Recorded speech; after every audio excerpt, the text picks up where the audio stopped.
Hey everybody, the Reeswirl here, and welcome back to Lost Odyssey. Okay, I believe there's one memory we're missing, which I activate by talking to somebody. Is it you? Yeah, it's you. Welcome, welcome, we got some rare fruit in today. Go ahead, try one. It's the least I could do for our heroes here. There we go. Yeah, we unlocked that.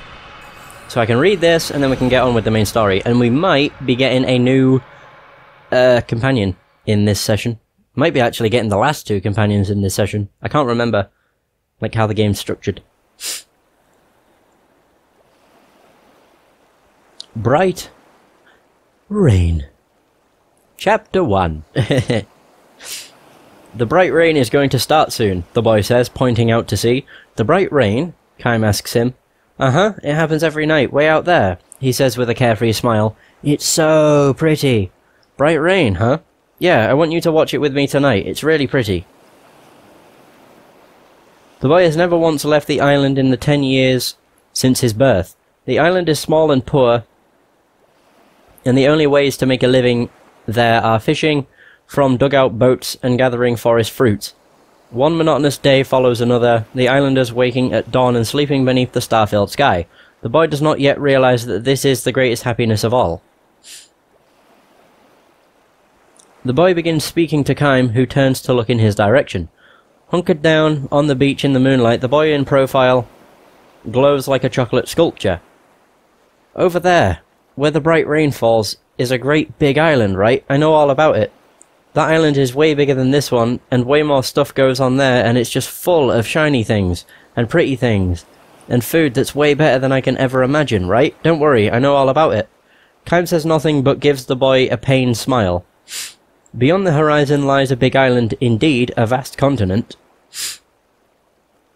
Kaim was there until 4 days ago. Then, rocked in the hold of a freighter for 3 days and nights, he crossed the sea to the island. To this island. I know about it, but I've never seen it, the boy says, his voice dropping. He hangs his head, diverting the moonlight from his face. His chocolate skin melts into the darkness. Would you like to go there? Kaim asks. Sure I would, the boy replies without hesitation. All the kids here want to.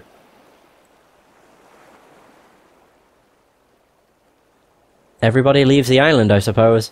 Sure they do, boys and girls both. As soon as they are old enough to work, they go to the other country. Me too, in another 5 years. I'll be ready in 3 years. Then I'll take the boat that you came here on and go to the other country. And work hard and eat tons of yummy things. The boy raises his face again. Locked on the ocean, his eyes are shining.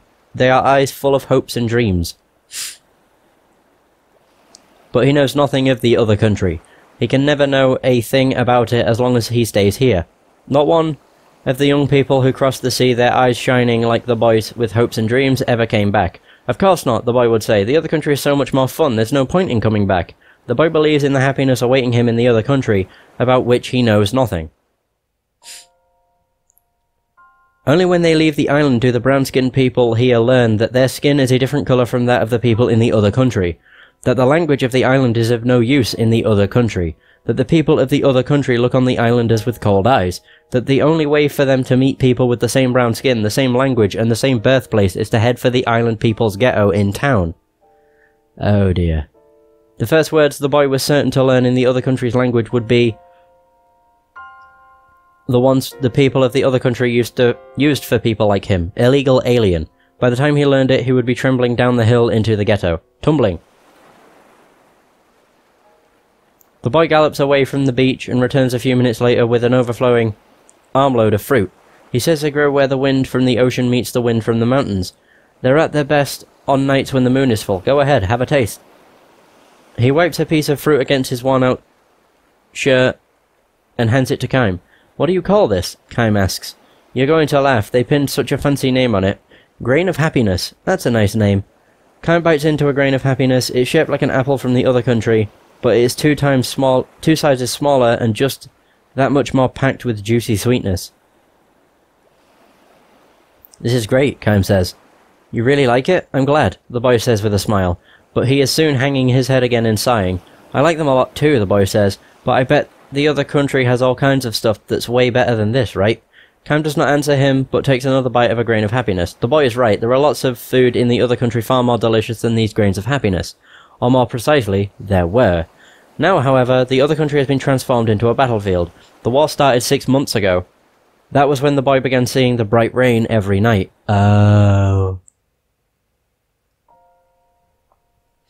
The prosperity of the other country is extreme. The most glittering happiness is available there to anyone with enough money, and money is available there without restriction to anyone with enough power. Might makes right. Wealth is goodness. Those who are neither mighty nor wealthy obtain right and goodness by finding others who are both weaker and poorer than themselves and ridiculing, despising, and persecuting them. Whew. I read, like...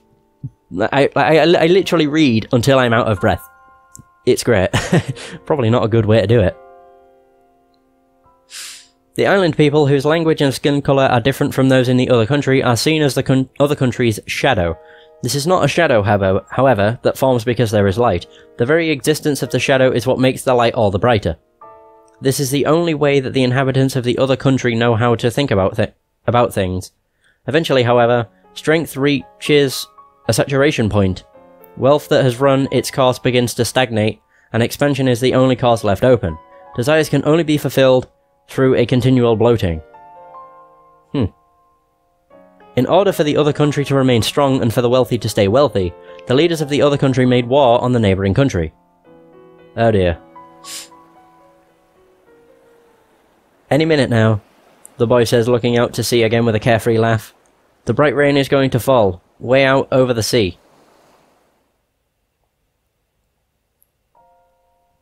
The war was supposed to have ended quickly. Everyone in the other country believed that with overwhelming wealth and strength, it would be easy for them to bring the neighbouring country to its knees. To be sure, at first the war went according to plan. The occupied areas grew each day, and the entire populace of the other country became drunk with victory. One after another, however, the surrounding countries took the side of the neighbouring country, which was only natural. For if the neighbouring country fell, they themselves might be the other country's next target. The other country's entire diplomatic strategy failed, which was only natural. For no country on Earth will make friends with a country that only knows how to flaunt its wealth and power. An allied force was organised around the neighbouring country. Together, the surrounding countries sought to encircle and seal off the other country. There are a lot of countries. Holy balls. From that point on, the war entered a stalemate. Limited battle zones saw troops... That's like a typewriter. Saw troops advancing and retreating again and again, in the course of which the other country's wealth and power was consumed little by little. Disgust for war began to spread among the populace, and to obliterate that mood, the military circulated false propaganda. The military situation is developing in our favour. Our army has again crushed the enemy's troops. The truth was that the occupied territories were being recaptured one after another, and the allied forces were now crossing the border to strike inside the other country's territory. In response to a foolhardy attack by the enemy, our resolute fighting men launched a counterattack, annihilating their forces. The day for our victory song is upon us. Oh, Jesus. Stopping the war was out of the question. Admitting defeat was out of the question. The people had believed that wealth and power would enable them to rule everything, but now they knew the terror of having lost both. The Allied forces were joined by a powerful supporter. A mighty empire that wielded authority over the northern part of the continent joined the battle as if to say, "Let us finish the job for you, crushing the other country once and for all." But the powerful empire was not satisfied just to destroy one upstart nation. It turned its overwhelming military might upon the Allied forces. As it had so many times in its history, it seized the opportunity of its clash with the surrounding countries in order to further expand its own power. Having lost its leaders and been turned into a wasteland, as far as the eye could see, the other country now became the new battlefield. Outnumbered, the Allied army hired mercenaries from another continent. Kaim was one of those. For many days he participated in a losing battle in which there was no way to tell which side was fighting for the right. After seeing his mercenary unit wiped out, Kaim headed for the harbour. The boy's island has maintained a position of neutrality. In the war, it is simply too small to do otherwise. It lacks the war-making capacity to participate in battle, and it possesses no wealth to attract the attention of the countries engaged in the fighting. But Kaim knows what will happen. When the battle lines expand, this island will become valuable as a military foothold. One side or another or the other, will occupy the island and it will do one of two things. It will construct a base, or it will reduce the entire island to ashes, thus preventing the enemy from using it as a military foothold. Nor is this a matter of the distant future. At the latest, it will happen a few weeks from now, and perhaps as soon as 2 or 3 days. Kaim has come to the island to convey this message, to tell the people that as many of them as possible should board tomorrow morning's regular ferry to the nearby island. He wants them to start by sending away the children. He hopes never again to witness the spectacle of young lives being crushed like so many bugs. Oh look, there it goes, the boy cries out happily, pointing towards the horizon. The bright rain! Far out to sea, a white glow suffuses the night sky. The powerful empire has begun its night bombing. The boy has no idea what the bright rain really is. He can watch with sparkling eyes and murmur, "It's so pretty, so pretty." To be sure, viewed from afar, the bright rain is genuinely beautiful, like a million shooting stars crossing the sky all at once, but only when viewed from afar. A dull thud resounds from the sky. Another dull thud, and another, and another. Thunder? Oh no, if it rains we can't go out fishing tomorrow, the boy says with a smile and a shrug. He's such a friendly little fellow, thinks Kaim. The boy had seen him on the shore and spoken to him without hesitation. Are you a traveller, he had asked, and went on speaking to him like an old friend. Kaim wants children like this to be the first aboard tomorrow's ferry. I'm going home now, says the boy. What are you going to do? Oh, I guess I'll take a nap under a tree. You can sleep in our barn. Why don't you spend the night there? Thanks, Kaim says, but I want to watch the ocean a little longer. Tomorrow, though, I'd like you to show me around. I get it, you want to see the head of the village.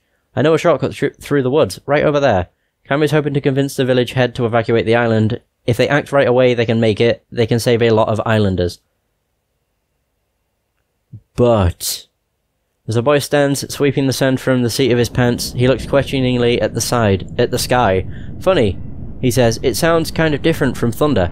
The dull thud keeps coming without a break. Little by little, they draw closer. Kaim jerks his head up and yells at the boy, "The woods! Run to the woods!" What? Hurry! Oh god. His voice is drowned out by the deafening roar of machine guns. The bright rain has started. The island has been made a target far sooner than Kaim had imagined. Hurry, Kaim yells, grabbing the boy's hand. The woods are the only boy's hope. The boy's only hope. Hey, wait a minute, the boy shouts, shaking free of Kaim's grip and looking up at the sky. It's the bright rain, it's falling here now too. Wow, oh wow. All but dancing for joy oh no. All but dancing for joy, the boy gallops down to the beach until he is bathed from head to toe in the bright rain. A single night of bombing is all it takes to reduce the island to ashes. Never realizing the value of happiness they possessed, never even knowing that such happiness has been snatched away from them in one night's passing, the people who fill the island with their lives until evening are gone in the morning, all dead except for one, the immortal Kaim. On the beach at dawn, the only sound is that of the waves.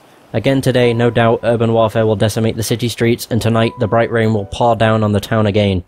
The boy who called the rain beautiful will never again open his eyes wide with wonder. Kaim lay the boy's corpse in a small dugout canoe that survived the flames. He places a ripe grain of happiness on the boy's chest and folds his arms over it, hoping that it will slake his thirst on the long road to heaven. He sets the dugout in the water and nudges it towards the open sea. Caught by the receding tide, rocked by the waves, the boat glides far out from the shore. Such a friendly little fellow, the boy smiles even in death. Perhaps it is the one gift the gods were able to bestow upon him. The boy is setting out on a journey. May it never take him to that other country, Kaim begs. Or any country, for that matter. Kaim knows. There is no place forever free of that bright rain. Because he knows this, he sheds tears for the boy. The rain falls in his heart. Cold, sad, silent rain. Emptied of bombs, the sky is maddening, blue, wide, and beautiful. End. Wow. Jesus. That was shitty. Oh, it's because of the fruit, I think. I'm not entirely sure what caused that memory to trigger, but fucking Christ, that was terrible. They aren't pulling any punches with these fucking memories, Jesus. Ugh. That wasn't nearly as sad. It was quite a happy one, but then, you know, it happened. And the boy died. Everybody in the dreams die. I guess that's supposed to happen, because Kaim's an immortal. He outlives everybody. But whatever. Ugh. Wait, are you the one that was in the other shop? Wait, no, you're not. That's the same. Wait, you must be. I don't have a stock. Oh, it's because I've got them equipped. Derp. Oh, we already have that.